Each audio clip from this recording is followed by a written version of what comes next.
de Janeiro, professora associada da Faculdade de Arquitetura e Urbanismo, FAU, UFRJ, desde 2008, e também do Programa de Pós-Graduação em Arquitetura. Obrigada pela sua presença.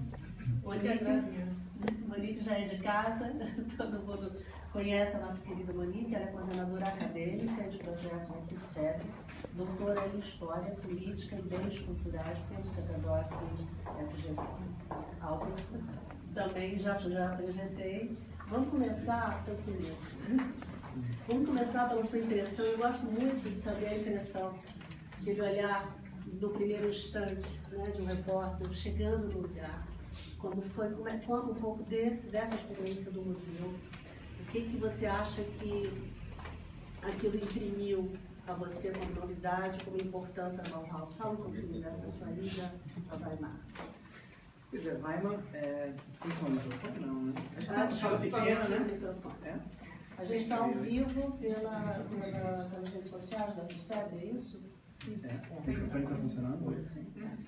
Então, eu tinha ido, na verdade, a primeira vez a Weimar para os 90 anos da Bauhaus, numa bolsa até do Consulado Alemão pela IJP, Intercâmbio de Jornalistas. Então, eu tinha já um pouco visto aquilo e tido essa primeira impressão.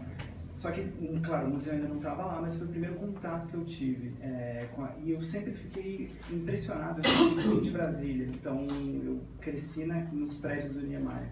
Então, para mim, foi muito interessante ir num lugar que eu não sou arquiteto, então jornalistas às vezes escorregam nessa tecnicidade. Então, mas para mim, a minha impressão que cresceu nos prédios do Niemeyer é como se eu estivesse visitando a origem dos prédios que eu corria quando eu era criança. Então, para mim, Weimar sempre teve isso. E essa segunda vez que eu fui lá, eu fui também com um olhar muito... A nossa pauta era muito clara também, que era essa questão de buscar o lado mais político da Bauhaus. E é um lado político de um movimento que se falava, a princípio, Walter Gropius dizia que o movimento não era político. Então, era meio que você contrariar o inventor da história. Então, eu vou também muito com esse olhar da República de Weimar e aí, realmente, com esse novo museu, o novo museu acho que foi um grande ganho para a cidade de Weimar, porque o museu anterior era um museu menor que não conseguia explicar e dar a ideia da potência do movimento da Bauhaus, né? Então, o novo museu está muito bonito, é muito interessante e realmente foi um processo muito rico. E aí ter a chance de falar tanto com o diretor de museus da cidade de Bauhaus e também com o diretor da universidade, e mergulhar nesse movimento, né? Que aí é realmente um pouco confirmando todas as minhas ideias, um pouco de sensações que eu tinha de realmente que eu estava vendo a origem do Niemeyer, do modernismo, as linhas retas, que para mim eram tão familiares e realmente entender a base teórica por trás disso. Então, para mim, foi muito interessante esse mergulho e buscando também esse lado político. Então, para mim, quando você caminha pela cidade, é muito interessante de eu ver, peraí, mas o Teatro Nacional, onde aconteceu a Constituinte Alemã da República de Weimar, fica a 10 minutos a pé da universidade. Então, os professores da Bauhaus, eles ficavam nos mesmos hotéis que os constituintes. Eles conversavam, eram ideias que eram trocadas ali. Então, e tinha uma coisa do Zeitgeist da época, né? O alemão, o império alemão que ruía e abria espaço para o novo. Então, tinha uma gama de pessoas com ideias novas, tinha espaço, era como se tivesse um vácuo para você realmente ocupar com ideias novas, com novas concepções. Então, isso é uma coisa que é muito interessante, porque você se dá conta da proximidade também, às vezes, espacial da coisa, né? Que era realmente um do lado do outro. E no meio você passa pela casa do Goethe, que, tipo, é outro tempo, né? Um outro clássico, não um clássico novo, mas que... Então, é uma cidade que, apesar de pequena, ela é riquíssima, né? E eu tentei exatamente na matéria botar um pouco isso, essa riqueza cultural de onde a Bauhaus brota. Eu vou pegar carona nesse seu termo em alemão, que eu adoro, que é o Zeitgeist. Eu falei corretamente? Esse fabuloso livro, eu queria chamar a atenção da Madalena Drost, para quem se interessa pelo assunto. Eu pesquisei muito nele para a gente concluir toda a nossa história. E eu acho que a gente não pode esquecer do contexto, né? Estamos em 1919, as pessoas queriam uma vida nova, queriam se reinventar no certo sentido, queriam um ar novo, então eu acho que a Bauhaus entrou muito nesse contexto. Jogo aqui para a Ana a questão, claro que foi movimento político, né? Eu acho que não há mais discussão sobre isso na... Sim, e eu queria pontuar que a Bauhaus, na verdade, ela é resultado de um processo.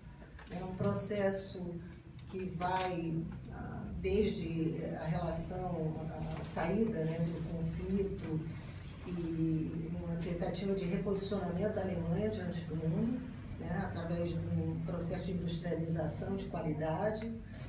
E esse processo está relacionado com a ida do Hermann Muthesius à Inglaterra. Muthesius mora 7 anos na Inglaterra e ele volta para a Alemanha disposto a organizar essa relação entre indústria e artesania, né? E ele mexe milhões de pauzinhos, né?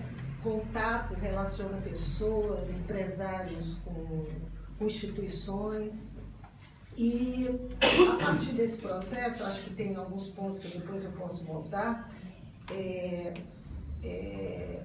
a ida, né, do Gropius para assumir essa nova instituição é proposta, entre outros nomes, pelo Van der Velde, e o Gropius escreve um artigo, né, falando da obra total e dessa ideia de um espaço socialista, né, em que não houvesse diferença de classes entre o artesão e o artista, e lança isso numa exposição que é muito interessante o nome, que é a Exposição dos Arquitetos Desconhecidos, que acontece em 19 em Dessau. E eu vejo também a Bauhaus como um espaço de alteridade, mas também de discordância, não é um espaço neutro, né? Onde pessoas tinham posições diferentes. Por exemplo, os 3 anos iniciais da Bauhaus, tem um personagem que é o Johannes Itten, que hoje faria bom sucesso, porque ele era vegetariano, era um yogi, né? Fazia parte de uma seita, fazia meditação e tinha um posicionamento diferente do Gropius, mais voltado para as questões mais de sensibilidade, né? E ele fica 3 anos na Bauhaus, depois chegam os neoplásticos.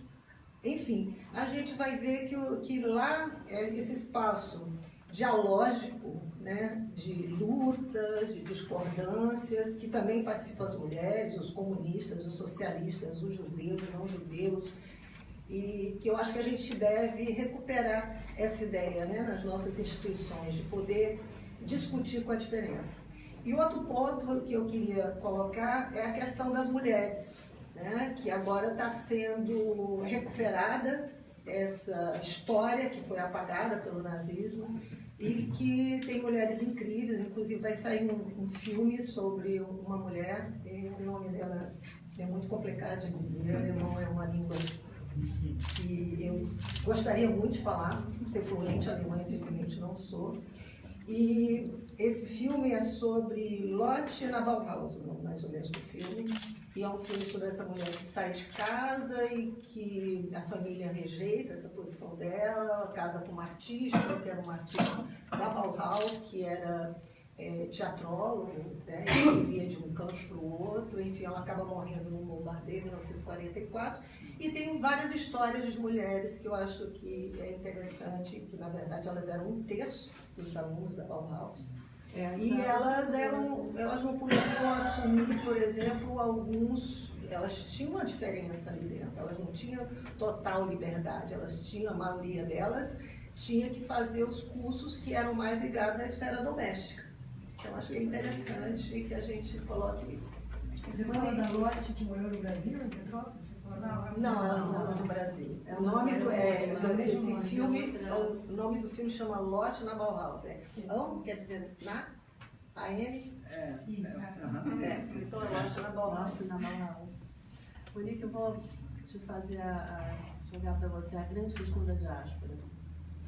Se a gente pensar bem, quer dizer, Bauhaus, 14 anos, não é nada, né? E, no entanto, estamos aqui hoje, discutindo, e a Bauhaus está viva em cada detalhe. Quantas vezes a gente anda pelas ruas, vê alguma coisa, um objeto, um utensílio, uma cadeira, a gente não tem ideia, mas é a Bauhaus, né? Então, fala muito Viva o Brasil, eu acho, que só para fazer um introito rápido.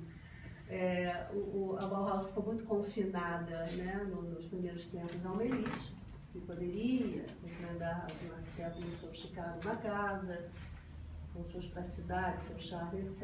E ficou, né, acabou que a Bauhaus no Brasil, nos primeiros instantes, ficou muito ali para uma elite. Eu queria que você falasse um pouco da diáspora, porque eu acho que é uma grande questão da Bauhaus. A gente sabe que muitos dos grandes nomes da escola foram para os Estados Unidos. A gente mesmo mostrou obra que mostrou como a Bauhaus se esparramou em tantos lugares.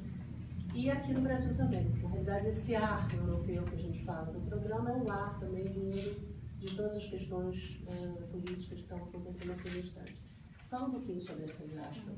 Sobretudo também em relação aos Estados Unidos, que eu acho que é importante, né? Eles acolheram muito fortemente os artistas. Antes de mais nada, queria, enfim, agradecer e reforçar que estou super feliz aí dessa conversa, né, de tantas instituições, e o tema, eu acho muito importante reforçar isso, né, a gente aqui no SEBRE, né, trabalha com relações internacionais, a gente está muito focado, né, em economia, comércio exterior, os temas, digamos, mais áridos, né, mas arte, arquitetura, cultura também faz parte, e justamente temos que entender o contexto geopolítico, né, que está por trás da Bauhaus.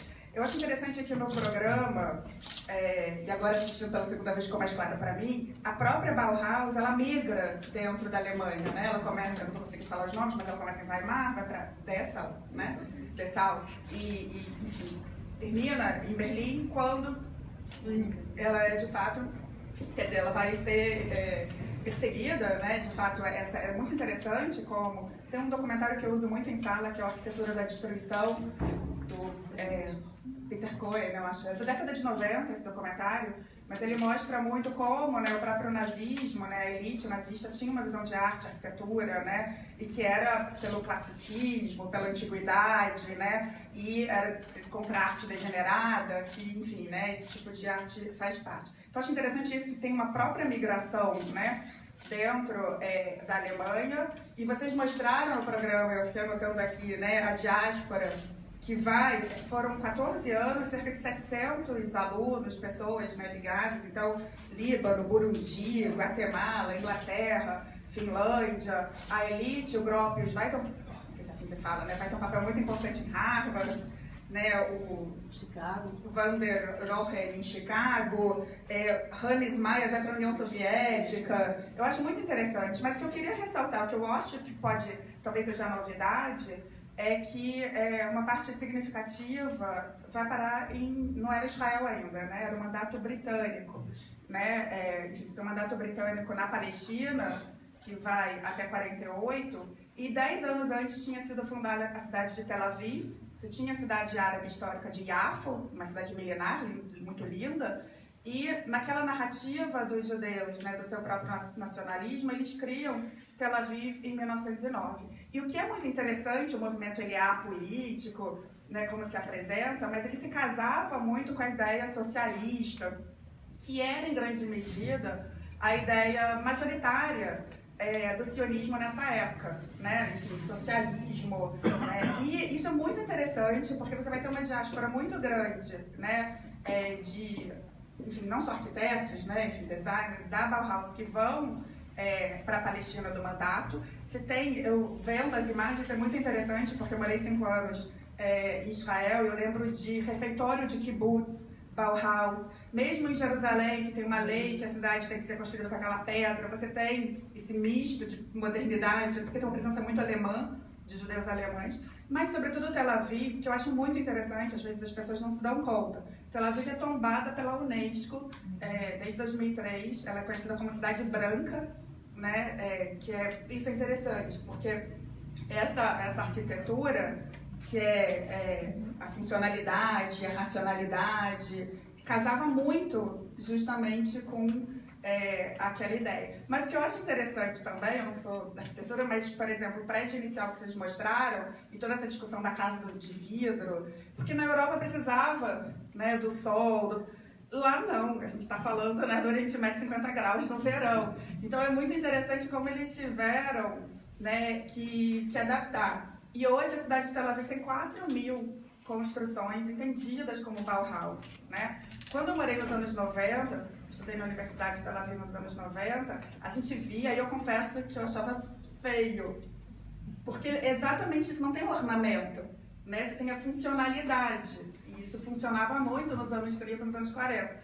O que está acontecendo hoje, que é muito interessante, e começou com descendentes, ou pessoas ligadas à cidade, esse ativismo que a gente está tendo na cidade, foi criada uma instituição, fica na Dizengoff, que é o coração de Tel Aviv, e eles têm ajudado a restaurar esses prédios. Eu fiquei devendo imagens aqui, mas hoje em Tel Aviv, aqueles prédios, porque é justamente aquele que vocês mostraram do cacau, tem milhares de prédios, né? Aquela coisa arredondada. A grande questão lá é que os prédios são pequenos, 4 andares, e aí tinha uma lei que até 4 andares a gente precisava de elevador, né? Isso também tinha que ser barato, né? A própria Bauhaus tinha essa coisa. E aí hoje você está tendo um movimento não só do restauro, como de você acrescentar o novo e o antigo, né? São novos andares, enfim. O que eu acho interessante, assim, não vou me alongar, não sou exatamente uma especialista, né? Mas é que justamente nessa diáspora que vai deixar essa marca, né? No mundo todo, no Oriente Médio, né? Numa cidade que vai se tornar, né? Enfim, depois, né? Parte do Estado de Israel. Israel nasce em 48, é a cidade que tem, eu coloquei aqui, né? A paisagem urbana coesa, sem paralelos no mundo, no âmbito da Bauhaus. Falei a vez.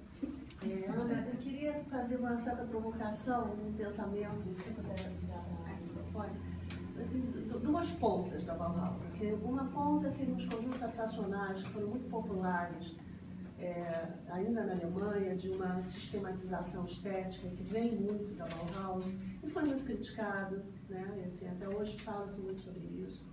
E a outra ponta seriam esses prédios, que a gente diz que são prédios containers, vamos dizer assim. Chicago, por exemplo, uma cidade com aqueles arranha-céus enormes e muito espelho, muita crédito. São duas pontas inteiramente distintas, aparentemente, né? Assim, como é que você vê? Você vê a Bauhaus de que forma nessas duas situações? E como é que pode-se trazer de fato, né, essa ideia, né, do conceito arquitetônico da Bauhaus para uma construção um pouco mais humana, vamos dizer assim, mais econômica, né, que o próprio Gropius fala no programa, uma coisa bonita, né? Eu não vejo uma casa só como uma casa, eu vejo uma casa com a sua psicologia dentro, com o seu emocional dentro, né? Porque senão não faz nenhum sentido, né? Fala um pouco sobre essas duas pontas. Bem, esses exemplos são exemplos em dois momentos muito diferentes. A gente, nesse primeiro exemplo, você está falando aí, por exemplo, em 29 a gente vai ter uma exposição em Frankfurt, que é fantástica, que é um CIAM, Congresso Internacional de Arquitetura Moderna, em que cada arquiteto vai construir uma edificação, vai propor uma edificação habitacional. E esses projetos são frutos de pesquisa sobre o modo de vida, como deveria ser a existência mínima, é um dos pontos da Bauhaus esse. Você está falando desses grandes edifícios, é um outro momento, é o pós-guerra. No pós-guerra você tem duas questões. Uma, na Europa, é a questão das políticas sociais habitacionais, né, que vão construir grandes conjuntos habitacionais fora dos centros históricos, junto com a reconstrução dos centros históricos. E que tem alguns bastante interessantes. O outro é a expansão do capital imobiliário no mundo, que vai utilizar a linguagem Bauhaus como estilo, e não a partir dos seus fundamentos políticos, sociais. E aí a gente vai dizer que aquela ideia do International Style, que está presente na Bauhaus, ou seja, um estilo, ele vai se popularizar tanto nas periferias, ou na arquitetura doméstica, na cidade, a gente vê isso nas revistas de arquitetura, como também como produção capitalista, né? Então, a racionalidade vai se dar, por exemplo, o International Style vai ser, em Nova York a gente vai ver a Lever, o edifício da Lever, que é um reconhecido Sigrun Building, do Maison Nebeau, que são edifícios inspirados na ideia, mas que vão servir para as grandes corporações, né? Além disso, o mercado imobiliário, né? Que vai se utilizar da ideia de funcionalidade, etc. Isso não quer dizer que você também não tenha bons projetos. Né? A gente vai ver, hoje, cada vez menos bons projetos na esfera empresarial, infelizmente. Né? A gente tem agora ali no Largo do Machado um empreendimento do lado do IAB que é uma coisa absurda. Né?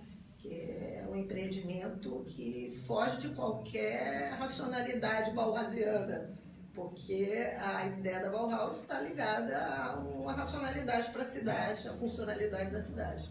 Né? Não sei se eu respondi, eu já te confundi mais aí. Agora, só uma coisa que eu queria dizer, que nossos arquitetos modernos, porque a gente falou muito dos estrangeiros no filme, nossos arquitetos modernos, muitos deles falavam alemão.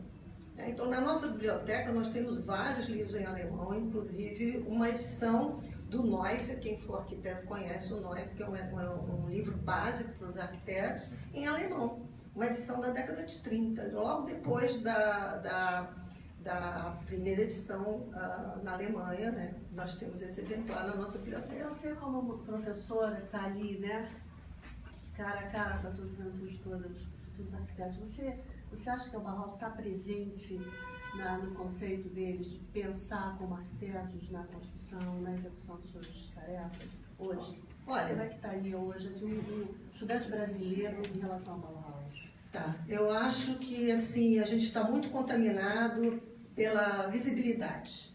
Né? Então, todas essas, os meios de comunicação, a televisão, o celular, né?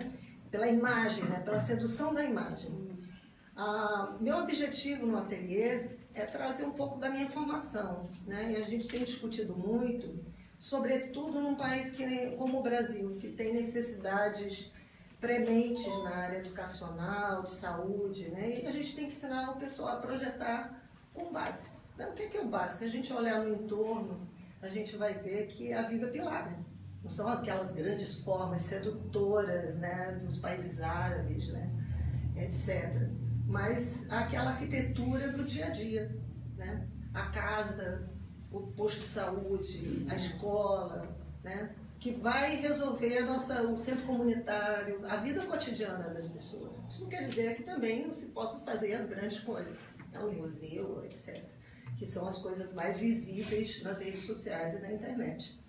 Mas eu procuro trazer essa minha experiência, minha formação foi, eu me lembro de uma exposição na década de 70 no MAN da Bauhaus, eu devia ter 19 anos, e aquilo ali me seduziu profundamente, continua me seduzindo, e continua dentro da minha sala de aula. E eu levo essas informações para os alunos à medida do possível, né? Que elas podem ser ressignificadas. Elas não precisam estar lá estagnadas no tempo, mas elas podem ser ressignificadas. E também a gente pode fazer uma crítica ao mau uso delas. Como eu falei, da questão do uso indiscriminado, a popularização indiscriminada, né? Como estilo e não como ideia.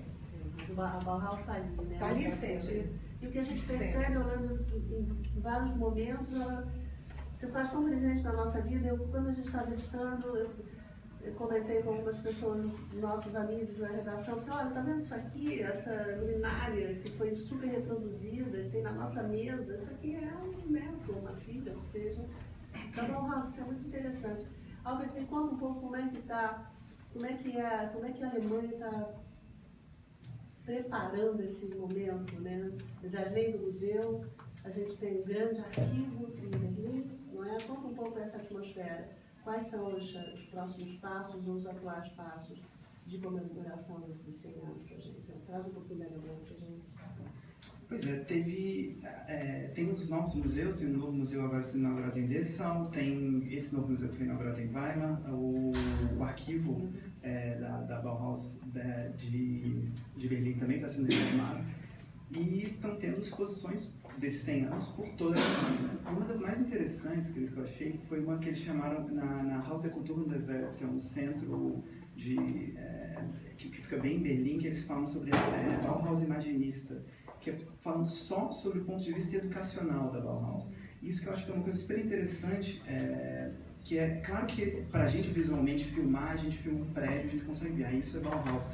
educação é mais difícil, mas a educação, os princípios da Bauhaus, de rascunho, de tentativa e erro, se você olhar o Vale de São Francisco, o Silicon Valley, né, em São Francisco, eles têm um pouco dessa coisa também de tentativa e erro, o seu acerto vai vir do seu erro, esse tipo de pensamento, que é um pensamento de não ter vergonha do seu erro e de estimular essa tentativa.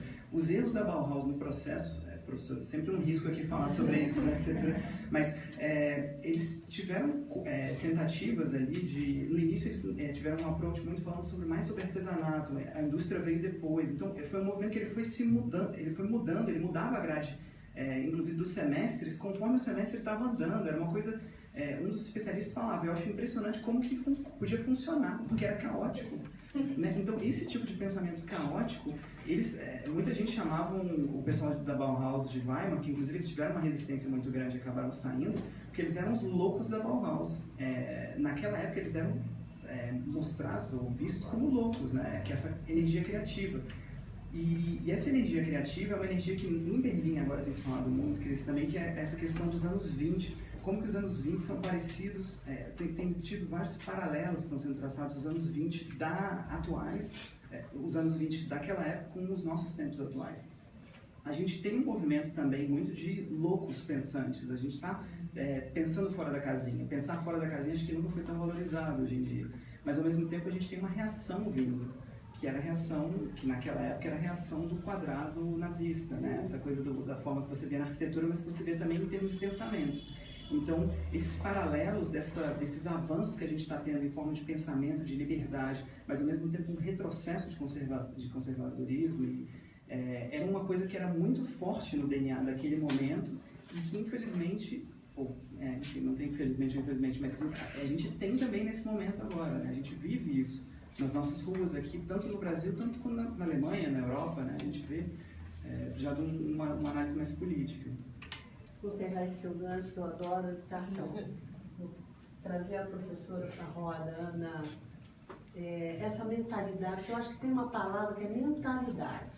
Volta e meia, os seus entrevistados trazem isso. O Marcelo Ferraz, que trabalhou com a Aline, traz isso. Né? É uma mentalidade que a gente tem que manter isso. Essa construção, o medo de não errar, de fazer e refazer. Eu achei muito bonito quando você puxou a palavra rascunho, daquele círculo ali, de uma delicadeza isso, porque aparentemente bom é muito importante. Né? Porque muitas vezes a gente deixa de fazer as coisas porque a gente quer entregar uma coisa inteira. Não é assim, a vida não é assim. Né? Educação. Qual que seria, assim, se a gente pudesse aqui, idealmente, estamos aqui numa linda manhã, pensar assim, como é que a Bauhaus pode entregar uma mentalidade? É uma pergunta enorme essa, eu sei. Bem, a gente, né? Primeira coisa é pensar nos recursos, né? Eu ontem fiz o dever de casa e vi que a Alemanha, né, tem consciência da importância do ensino superior e da pesquisa. E nos próximos anos, os investimentos na educação superior e na pesquisa chegam a 160 bilhões de euros. Foi um aumento anual de 2 bilhões de euros no período de 2021 a 2030. E o ministro da Educação, não consigo falar o nome dela, ela argumentou que estamos garantindo a prosperidade do nosso país. Então, assim, a gente carece de recursos. Né? Então, a gente trabalha muito, exageradamente. Um amigo meu francês, ao chegar aqui, ele fez um pós-doc aqui, foi como professor visitante, e ele falou que nunca imaginou que o brasileiro trabalhasse tanto, porque eles na França trabalham muito menos. Então, assim, a gente tem fama de que a gente trabalha pouco, que a gente trabalha muito. Às vezes eu trabalho até 8 horas da noite, final de semana, corrigindo tese, tem mais uma poeira de orientandos e tarefas. E falar aqui da minha diretora querida, maravilhosa, Andréa Rego, que segurando aquelas pontas, né, a gente vive num lindíssimo edifício construído dentro de um outro período. Você está falando da FAO, da FAO, de Arquitetura e Urbanismo, aqui da UFRJ. Da UFRJ, um edifício belíssimo do Jorge Machado Moreira, que sofreu um incêndio recente, né, como outros prédios, por falta de conservação, por falta de recursos públicos. Então, primeiro, é isso. Acho que a gente tem que importante levantar também, isso. Vou falar da questão do ensino na sala de eu aula. acho que não é só claro que o dinheiro Não, é importante. A decisão, né, de botar a educação como primeiro ponto, é claro, né? E um projeto... Mas também a mentalidade, a maneira como a gente pode deixar o aluno não ter medo de errar, como era a escola da Bauhaus. A gente tem, diferente da Bauhaus, que tinha uma questão muito emergente e tal, a gente tem quantos alunos que entram por semestre? 160. 120, mais 120, são 240 por ano. 240 por ano. Hoje a FAO tem 1.470. A gente teve um período também que a gente conseguiu muitos professores com concurso público, hoje a gente está de novo voltando a muitos professores substitutos, o que dificulta também um projeto pedagógico de maior qualidade, isso, né? Então a gente tem que pensar nisso.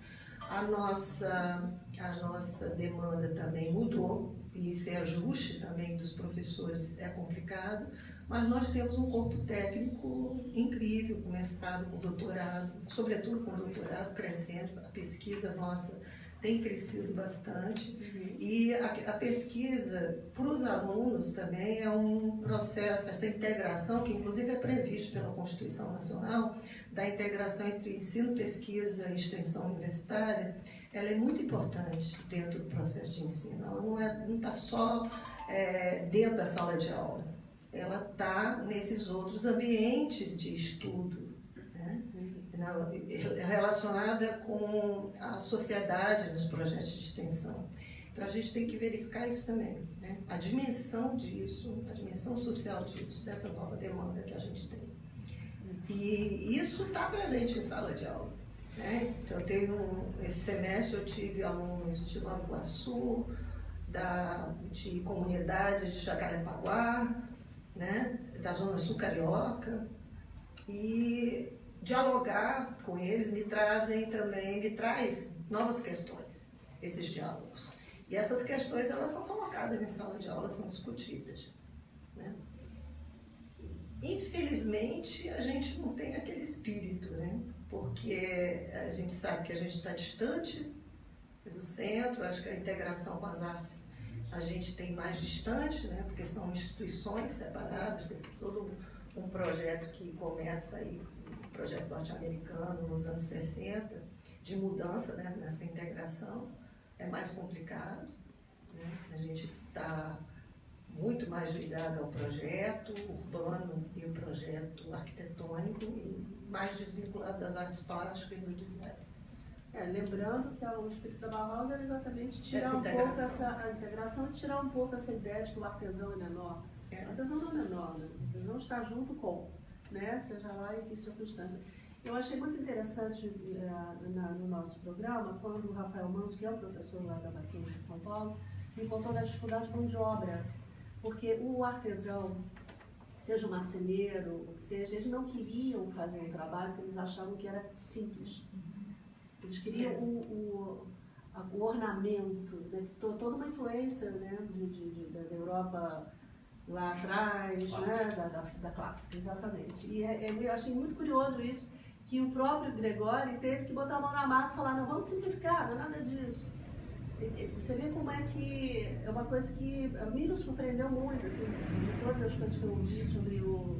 Eu queria chamar a atenção rapidamente sobre a Casa da Modernista, se vocês tiverem chance de ir a São Paulo. A casa está muito castigada, infelizmente, com uma memória do Brasil. Né?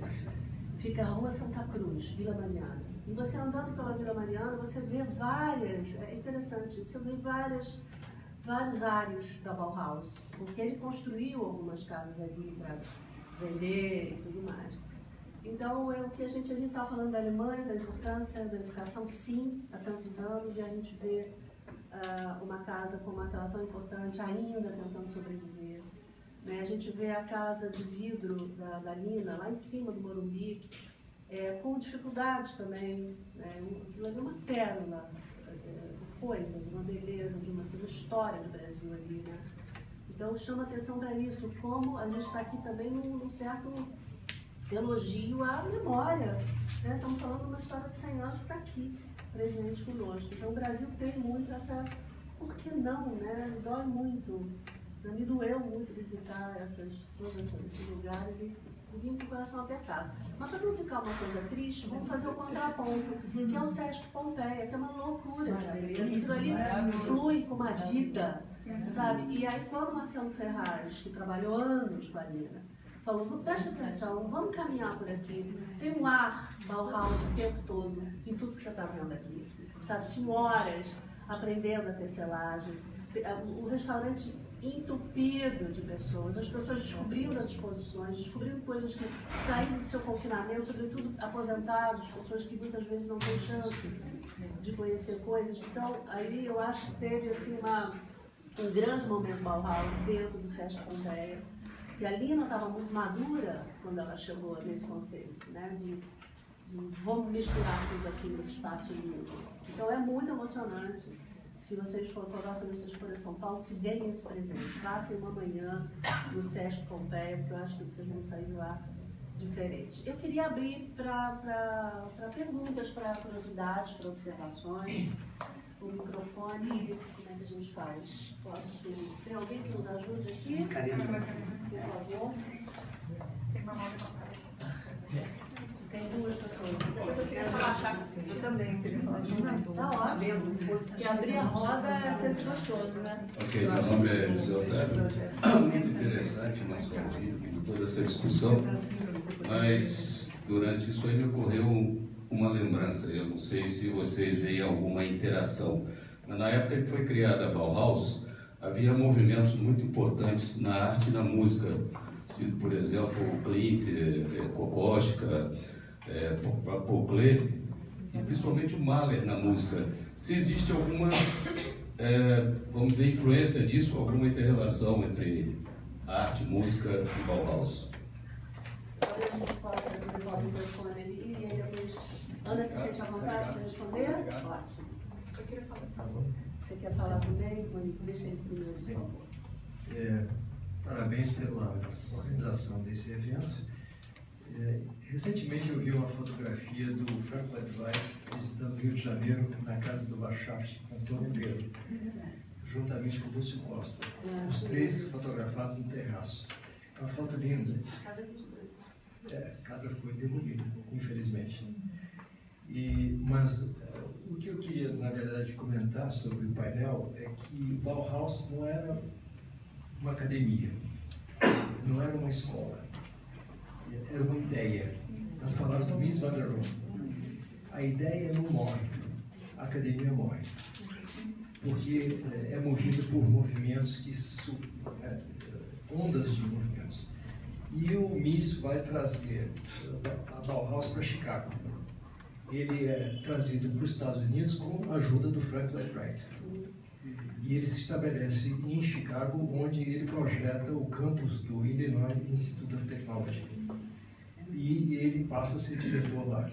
Na verdade, Bauhaus, como ideia, vai sobreviver num outro continente, com outra cultura, outras tradições, como o exemplo de Tel Aviv. Os arquitetos migraram, fizeram aliar e fizeram um quarteirão gigantesco lá, e que está lá hoje para visitação pública. Mas o que é interessante disso tudo é o seguinte, é que o Gropius era um grande educador. Ele não era um grande arquiteto ele próprio. Eu sou arquiteto e urbanista, por formação, e estudei em Harvard. Então, o que a gente via é que o Gropius conseguia reunir os grandes nomes em vários campos, vários domínios. E ele dava muita liberdade, mas tinha direção. O problema é a direção. Eu acho que as nossas faculdades hoje no Brasil, elas estão perdendo a direção porque o modernismo foi muito questionado nos anos 60, 70, e nós perdemos um pouco o rumo. E o que se faz hoje em dia em construção das cidades é uma caricatura do modernismo, porque, na verdade, os princípios não estão atinentes, como bem falou a professora, nesse conjunto lá do Lauro Machado, que é um mastodonte, é uma coisa horrorosa, e não tem nada a ver com o tecido de Largo do Machado, muito menos com os prédios ao redor. Então, no fundo, eu acho que a sistematização, que é um outro aspecto muito importante, porque a casa prefabricada já vai nascer com um conjunto que o próprio Gropius comanda na Bauhaus, usando formas metálicas deslizantes, ou seja, reaproveitáveis, para fazer casas econômicas, mas de boa qualidade. Ou seja, nem ele, nem o Mies van der Rohe admitiam que a casa mínima, que em alemão é uma palavra gigantesca, né? Minimum Existentienbaum, algo assim, né? Desculpe minha pronúncia, que é muito ruim. Mas essa casa, ela tem que ser boa. Ela não pode ser Minha Casa Minha Vida. Não. Minha Casa Minha Vida ia receber 0 em Bauhaus. Nota 0.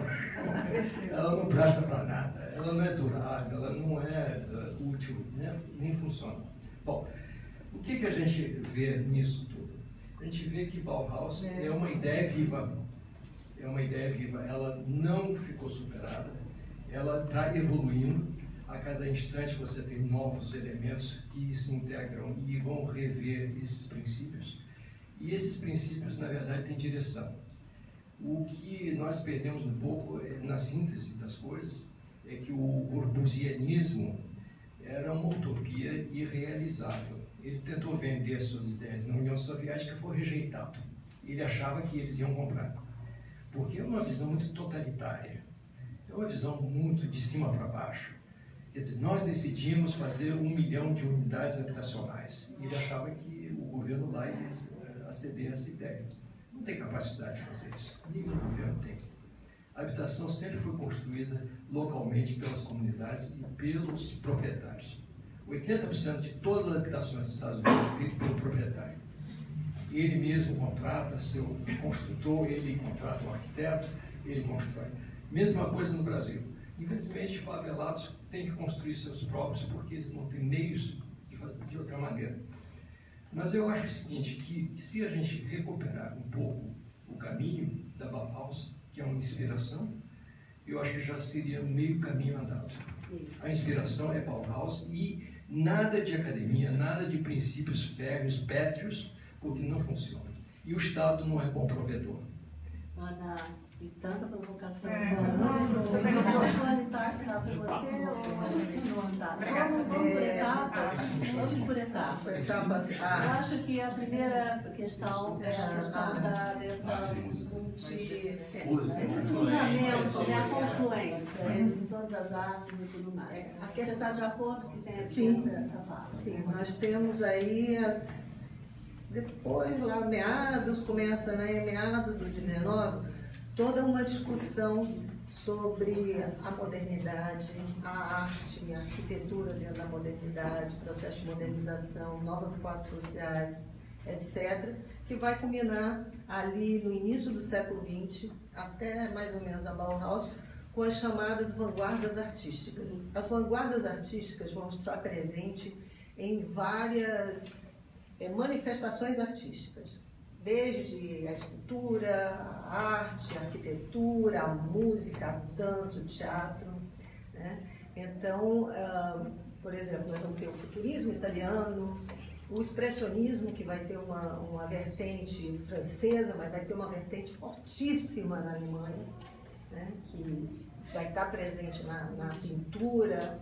A Rússia, o construtivismo, né? Na Rússia, que não é o construtivismo, não é uma coisa só, né? Estávamos conversando que o construtivismo é muito mais amplo, porque tem também dentro do construtivismo várias vertentes, né? Então a gente ali tem essa que a gente fala da semana de 22, né?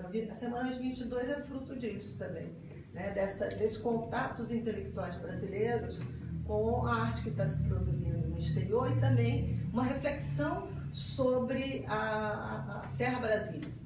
É uma reflexão que não é só trazer a arte de fora, mas a ideia da antropofagia, né? De deglutir aquelas ideias, de produzir algo autóctono, mas inspirado na ideia de vanguarda, né? De produção de algo que seja novo, que seja revolucionário, e que a gente perde um pouco isso. Acho que a gente está muito a reboque da propaganda atualmente, né? E não de uma reflexão sobre as nossas raízes, que é o que a gente pode produzir de bom. Agora eu queria falar um negócio que eu esqueci de falar, que tem alguns projetos dentro da nossa faculdade que são maravilhosos. Um é o canteiro experimental, né? O trabalho com novos materiais. Temos um professor lá que é apaixonado, que é o Marcos Silvoso, que é um engenheiro, e que tem trabalhado com os alunos bastante, que tem algumas controvérsias, como sempre, né? Sempre tem controvérsias, porque os alunos fazem objetos que ficam pelo campus, etc. Mas é uma coisa muito interessante de pensar novas materialidades. E a outra é o escritório, o Abricó, que é um escritório modelo, né, que é organizado pelos alunos, junto com orientação de professores, que tem trabalhado também em pesquisas e produção de arquitetura em áreas que têm necessidade, né? Comunidades que solicitam aí o apoio do escritório modelo. E está sendo um sucesso, os alunos adoram o escritório modelo, está sendo um sucesso, eles estão conseguindo propor coisas bacanas. Além das inúmeras pesquisas, temos aqui um ex-aluno maravilhoso, né? Que são incríveis, eles tinham um coletivo, não sei como é que está o coletivo, nossos egressos estão fazendo coisas mais revolucionárias, mais balbúrdias, bacanas, pensando, balbúrdia sempre boa, né? Nada do mal. Né? E estão fazendo coisas bacanas, né? Discutindo, por exemplo, a questão da falta de moradia na cidade, da população em situação de rua, do lixo, que para eles, para nós não é lixo e para eles é luxo, né? De que, por exemplo, toda a região ali, a área da Glória, até a Lapa, né? Então tivemos, além do trabalho deles no coletivo, tivemos esse semestre 2 trabalhos sobre isso, sobre a população de rua, maravilhosos. Então, são questões assim de arte também, né? Porque um trabalho de uma menina era um objeto para dormir, que na verdade era uma escultura praticamente, fantástico. E a outra fez um livro, né? Ela trabalhou, foi para a rua, conversou com as pessoas de rua, fez um livro, um pequeno livro sobre essa experiência, desenhando. Não fotografou, mas desenhou as pessoas. Então, a gente tem coisas muito lindas acontecendo. Vamos voltar um pouquinho para a Bauhaus. Eu tenho 2 dicas. Eu hoje estava pesquisando nos jornais e vi que tem um site que é bauhausen.de. Se alguém quiser fazer uma viagem pela Alemanha e aí pontuando em lugares ligados à Bauhaus, é um site muito, muito, muito bem feito. E eu sugiro, eu adoraria ter essa chance de, com esse olhar, valorizar, né, ter um tipo de turismo inteiramente diferente. Outra coisa imperdível é a exposição com o Clé, que está no CCBB, primorosa. Eu tive a chance de ver no CCBB de São Paulo, ela está aqui no Rio, então não percam, porque não é todo dia que a gente tem a chance de olhar o Clé dessa forma. E o Clé é exatamente isso, esse multi-artista fabuloso, não é? E um frasista espetacular, né? Impressionante, quer dizer, o tempo todo a exposição muito bem montada, e aí é isso, é um artista multi tudo. Não percam essa exposição, que ainda está no CCBB, eu acho que vai ficar mais, não muito tempo. Até agosto. Né? Tá, a gente está perto já do finalmente. A gente está chegando aqui no último, alguém mais quer falar? A respeito do tombamento, como é que é? Como com a arquitetura? Existe uma produção de todas as casas Bauhaus? Como Você é que diz é no isso? Brasil? Não, no mundo. Não, eu acho que aí vai depender de cada patrimônio histórico. Porque a Monique comentou que né? uma casa Bauhaus estaria sendo acrescentada a mais um andar. Então isso realmente é uma curiosidade para mim, porque Você quer falar, Monique? Ana? Eu acho que isso aí vai depender de cada patrimônio histórico, de cada país, é uma especificidade. No caso de Tel Aviv, como é patrimônio cultural global, você tem incentivo, você tem escritórios de arquitetura e a prefeitura, né, enfim, que trabalham um pouco com essa questão do patrimônio, mas mesmo esses que são adicionados, você tem todo um cuidado, enfim, são poucos casos, especificamente, né, sobre Tel Aviv. Eu só queria falar rapidamente uma coisa que vocês já trouxeram Paul Klee, né, que eu acho interessante, acho inclusive, Cristina, que você e a Beth Pacheco fazem muito bem isso de estar estimulando o tempo todo, né, as pessoas a visitarem as exposições e tudo mais. A gente fala muito da educação formal, da universidade, de todas as questões, acho muito importante. Eu venho, né, da universidade, uma formação acadêmica muito importante para mim, mas eu tenho licença de guia de turismo e eu brinco que tem uma frase do Spinoza que é: só faz sentido o que é sentido. Então, nos finais de semana eu faço walking tour pela cidade e eu acho isso muito importante. Você falou de olhar os sites e fazer essas viagens e tudo mais. A cidade de Tel Aviv, por exemplo, tem o Walking Tour que é ligado, né, a esse projeto da Unesco, que é justamente você visitar isso tudo. Isso está tendo um papel muito importante em estimular o sentimento, a identidade da população e preservar aquilo lá, né? Então, eu acho muito importante isso, quer dizer, visite a Casa Brasileira, né, visite esses espaços, por um lado, né, justamente para conhecer como isso vai chegar no Brasil e criar uma sensibilidade, enfim, para que as pessoas se mobilizem, né? E uma coisa que eu acho muito importante quando a gente pensa da Bauhaus e das diásporas, né? Eu estava falando aqui com a Ana Mora antes, por exemplo, quando a gente anda, eu tenho um walking tour que eu chamo de Rio de Mulheres, mas na realidade eu entendi que é Rio de Refugiados, que eu ando pelo centro do Rio, e o edifício, a Avenida Central, por exemplo, que era chamado de Rockefeller Center Carioca, a gente estava discutindo o quanto isso é questionável. É um projeto de uma refugiada, né, a Regine Feigl, e tem uma efígie dela presta lá desde 1961. Né? Então, assim, é só que eu acho interessante essa questão da educação não formal, da gente, obviamente, né, tá discutindo com as universidades, mas para que a gente também, né, tem diversos projetos, tanto de universidades, né, de que os alunos e professores façam isso, e também de profissionais variados, porque isso só faz sentido o que é sentido. Você visita o espaço e eu acho que gera uma identidade. Eu queria falar. Alô, tem som? Sim. Queria fazer alguns comentários. Eu vim aqui emocionadíssimo porque eu sou neto da Bauhaus. Eu fiz a primeiríssima turma da ESG. Eu sou designer formado pela primeira turma da ESG. E há várias coisas. O documentário é ótimo. Diga seu nome, por favor. O sobrenome é de lascar. Roberto, sobrenome Verschleiser. É com V, só que o V em alemão pronuncia como F. Enfim, eu acho que esse documentário de vocês tinha que ter um desdobramento. Por exemplo, uma frase que me bateu o tempo todo, que eu faço isso, sempre fiz, e que nós aprendemos na ESD, é o learning by doing. E que é isso que a Bauhaus, antes de mais nada, ensinou. Você aprender fazendo. E isso me foi importantíssimo. Quando eu tive um sócio, Leonardo Visconti Cavaleiro, que, enfim, infelizmente já está morto, mas nós projetamos os 2 primeiros carros dos metrôs. O metrô de São Paulo, da Jabaquara Santana, e o metrô do Rio. E graças às informações que a gente tinha na oficina de metal da ESD, a gente conseguiu dialogar com o pessoal da oficina, porque eu seguia sempre um conselho do meu pai. Olha, quando você for num lugar desse, não vai falar com o engenheiro, com a autoridade, não. Vai falar com o operário. Vai falar com o cara que está lá na máquina, é chão de fábrica. E foi o que a gente fez. E eles tinham o maior prazer em parar tudo para nos explicar, ensinar.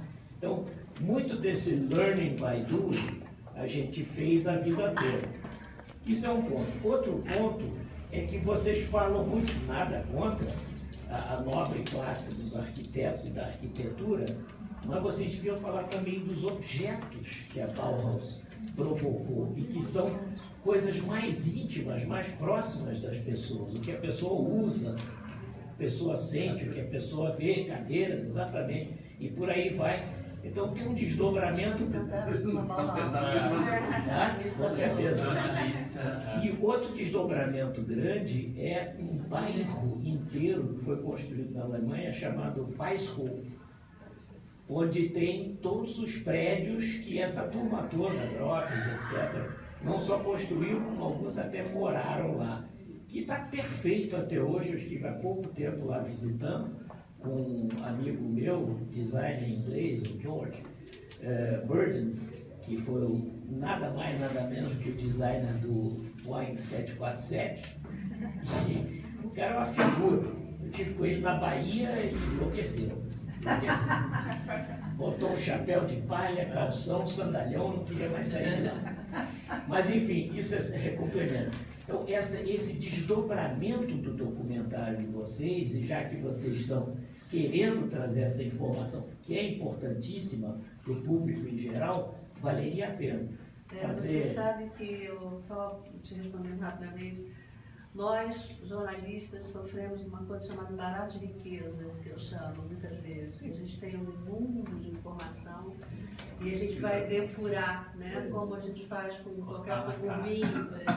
A gente tem que depurar, porque a gente tem 23 minutos. A gente não tem uma tese, 30 mil livros e tudo mais. Então sempre vai ficar faltando alguma coisa. Então, para suavizar um pouco a nossa ansiedade, a gente faz uma escolha sabendo que a gente vai dar aquilo e finge que esquece um pouco, mas sempre fica aquela luz na cabeça. Ai, meu Deus do céu, por que eu não falei daquela cadeira? Por que eu não sei o que? Ter esse sentimento. Eu entendo perfeitamente. Se vai ter um segundo programa, aí já é uma outra história. Uma série. Uma série. Estamos chegando aqui ao final. Eu não sei, eu queria agradecer enormemente a essa parceria que muito, muito me alegrou com o consulado da Alemanha. Desculpe a pronúncia. Klaus Zilken. Quase. No nosso dizer, então, na língua italiana. Eu preciso acertar a sua pronúncia. Zilken. Sim. Acertei? E também o vice-cônsul Johannes Bloss. Acertei dessa vez? Bom, agradeço a vocês, parceiros deliciosos dessa manhã linda. Eu acho que a gente tem que sair sempre dos encontros com uma sementinha dentro das nossas cabeças. Eu acho que você puxou lindamente uma parte da importância do Brasil, do social, da educação, né? Que a gente tem que bater nessa tecla. Monique, obrigada por nos receber aqui. E Albert, você brilhou, viu? Eu adorei ser sua parceira.